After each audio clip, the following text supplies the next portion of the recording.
कहानी के शुरुआत में हमें एक शून नाम के लड़के को दिखाया जाता है जो अपनी लाइफ में पूरी तरह से बोर हो चुका था। वजह यह था कि वो एक बहुत ही ज्यादा सिंपल लाइफ व्यतीत कर रहा था। स्कूल जाता और घर वापस आ जाता। उसके लाइफ में बस यही सब चल रहा था। इसके अलावा उसके लाइफ में कुछ ऐसा नहीं था जिसे वो एंजॉय कर सके और अपने इस बोरिंग लाइफ से काफी अपसेट हो चुका था। जब भी वो स्कूल से आता और अपने घर में बैठकर अकेला गेम खेलते खेलते काफी एंजॉय करता था, लेकिन धीरे धीरे इससे भी उसका मन भरने लग गया और इससे तंग होता जा रहा था। लेकिन एक दिन वो इस सिचुएशन से तंग आकर गॉड से प्रे कर देता है। वो कहता है कि गॉड, यह लाइफ कितनी बोरिंग है और काश की इंसान की लाइफ कुछ ऐसी हो कि उसमें गेम के जैसा ही मजा आए और वो उस गेम के तरह ही एंजॉय करे। उसके बाद से ही हम देख पाते हैं कि जब अगले दिन शून अपने क्लास में था तब अचानक से उसके टीचर का सर ब्लास्ट हो जाता है। उसके अंदर से दारूमा डॉल निकलती है जो कि काफी ज्यादा ही मात्रा में खतरनाक तरह का डॉल था और वो डॉल क्लास में पढ़ रहे सभी बच्चों को बहुत ही ब्रूटल तरीके से मारता चला जा रहा था। दरअसल यहाँ कुछ ऐसा हुआ था कि अगर जो भी बच्चा अपने जगह से जरा सा भी हिलता था तो उसका सर दारूमा डॉल ब्लास्ट करके उन्हें मौत के घाट उतार देता था। यह देखने के बाद शून को यकीन हो जाता है कि उसके कहे हुए विश को गॉड ने पूरा कर दिया है। लेकिन ऐसा तबाही उसे नहीं पसंद था क्योंकि उसकी वजह से लोगों की जाने जाए। वो ऐसा बिल्कुल भी नहीं चाहता था, जिसकी वजह से वो काफी अपसेट हो जाता है। यहाँ पर सभी बच्चों को पता चलता है कि ये दारूमा डॉल सॉन्ग लेते हुए एक राउंड लेता था और राउंड खत्म हो जाने के बाद जो भी स्टूडेंट्स अपने जगह से मूव करता था उसकी सर बहुत तेजी से फट जाती थी और एक बहुत ही दर्दनाक तरीके से उसकी मौत हो जाती थी। और जाहिर सी बात है कि यह सब वो दारूमा डॉल ही किए जा रहा था और पूरे क्लास में खून ही खून दिखाई दे रहा था। ऐसा होते ही क्लास के सभी स्टूडेंट्स पैनिक करते हुए जोर जोर से चिल्लाने लग जाते हैं। दारूमा डॉल उन पर रहम ना करते हुए उन्हें एक एक करके मारने लग जाता है। तभी वहाँ पर मौजूद शून का फ्रेंड कहता है कि ये एक डेथ गेम है जिसे उन्हें किसी भी तरह करके विन करना है और उन्हें घबराने की जरूरत नहीं है। यह कहते हुए वो दारूमा डॉल के पीछे लगे हुए बटन को दिखाता है कि शायद उसे प्रेस करके वो बच सकते हों। यह सुनते हुए उनमें से एक स्टूडेंट्स बटन को प्रेस करने के लिए आगे बढ़ता है और दारूमा डॉल उसे गुस्से से देखता है जिससे उसकी ब्लड वेन्स फट जाता है। यहाँ पर शून बचे हुए सभी बच्चों को बताता है कि दारूमा डॉल के पीछे टाइमर चल रहा है और उनके पास अब सिर्फ 1 ही मिनट बचा हुआ है और अगर उन्होंने इस टाइम के अंदर उस बटन को प्रेस नहीं किया तो क्लास के सभी बच्चे एक साथ मारे जाएंगे। यह सुनकर कुछ और भी स्टूडेंट्स पैनिक कर जाते हैं और घबराते हुए दारूमा डॉल बटन को प्रेस करने के लिए जाते हैं, लेकिन मौके का फायदा उठाकर वो एक एक करके सभी बच्चों को मारना शुरू कर देता है और काफी ब्रूटल तरीके से सभी बच्चों को मार डालता है सिवाय 2 के, शून के साथ उसका फ्रेंड, क्योंकि उन दोनों ने अपनी पोजीशन से मूव नहीं किया हुआ था। शून का फ्रेंड उससे कहने लगा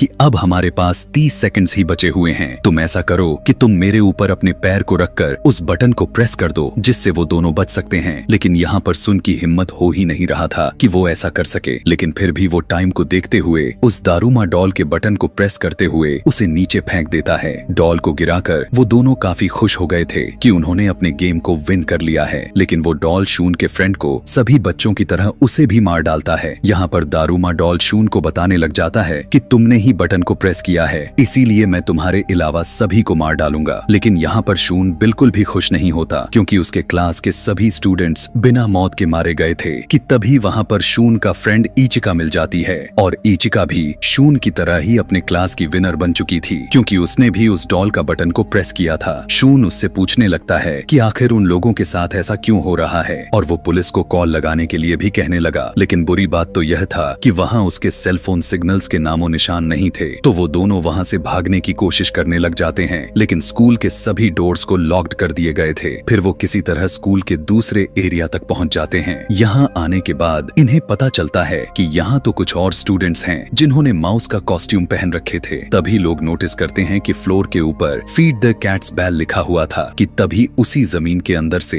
एक बहुत बड़ी कैट उनके सामने आ जाती है। दरअसल ये एक रोबोट कैट थी जो सभी को धीरे धीरे करके खाना शुरू कर देती है।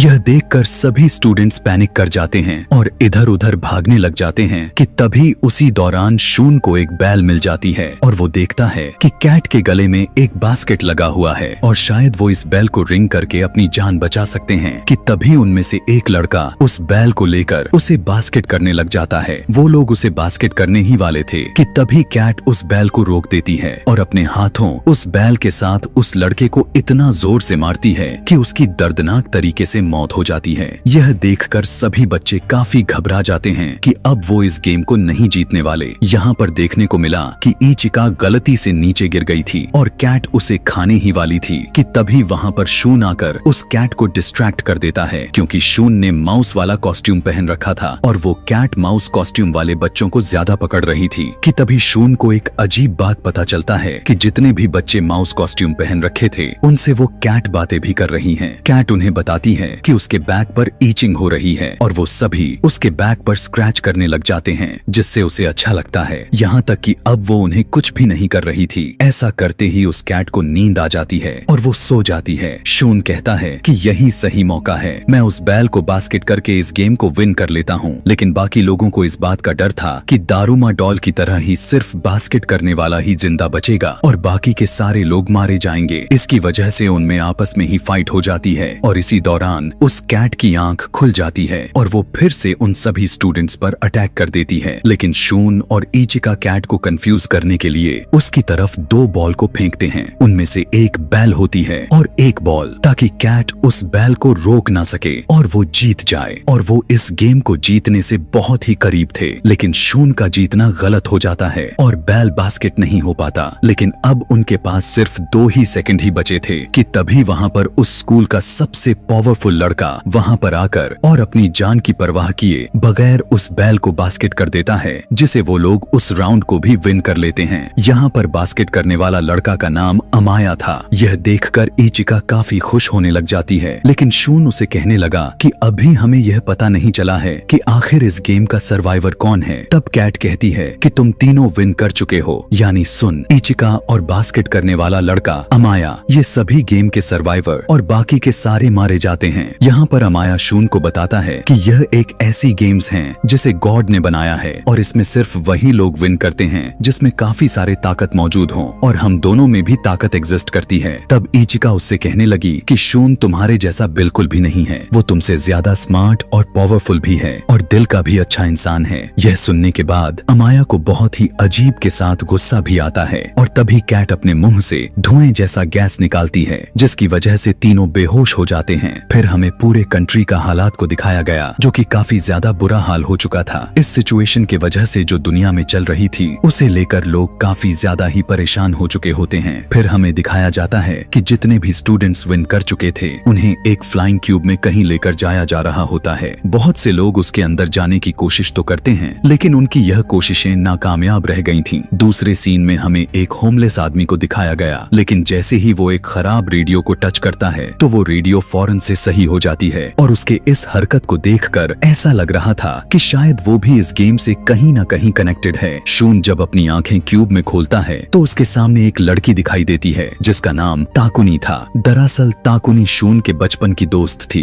वहाँ पर उन दोनों के अलावा दूसरे स्कूल के भी सर्वाइवर्स थे। वहीं पर एक लड़का को देख पाते हैं जो कि काफी ज्यादा ही ब्रिलियंट होता है। तभी उनके सामने स्क्रीन पर लिखा हुआ आता है कि कीज को ढूंढो, तभी तुम सभी यहाँ से बाहर जा पाओगे। कि तभी वहाँ पर 4 वुडन डॉल्स आ जाती हैं। वो उन्हें बताने लग जाती हैं कि यहाँ से वही लोग बाहर जा सकते हैं जो इस गेम को विन करेंगे और वो उन्हें गेम्स के रूल्स बताती हैं कि तुम्हें आंखों पर पट्टी बांधकर एक जगह पर बैठ जाना है और हम चारों सहेलियां गाना गाते हुए तुम्हारे चारों तरफ घूमेंगे और जैसे ही गाना खत्म हो जाएगा तुम्हें अपने पीछे वाली डॉल का नाम बताना होगा और अगर गलती से भी हमारी नाम गलत बता दी तो उसी वक्त तुम्हारी डेथ हो जाएगी। सबसे पहले वो चारों सहेलियां इस ब्रिलियंट लड़के को चूज करती हैं, लेकिन वो गलत डॉल का नाम ले लेता है और वो उसे बहुत ही बेरहमी से मार डालती हैं। इसके बाद एक लड़की की बारी आती है और टाइम के अंदर वो भी सही डॉल का नाम नहीं बता पाती, जिससे उसकी भी जान चली जाती है और अब वहाँ पर सिर्फ शून और ताकुनी ही रह गए थे। जिसके बाद अब डॉल्स शून को चूज करती हैं और वो शून को बीच में बैठाकर उसके चारों तरफ घूमते हुए गाना गाने लग जाती हैं। सॉन्ग के खत्म होने पर उससे डॉल का नाम पूछा जाता है, लेकिन यहाँ पर शून कुछ भी नहीं बोल रहा था, जिसकी वजह से टाइम भी खत्म हो जाती है।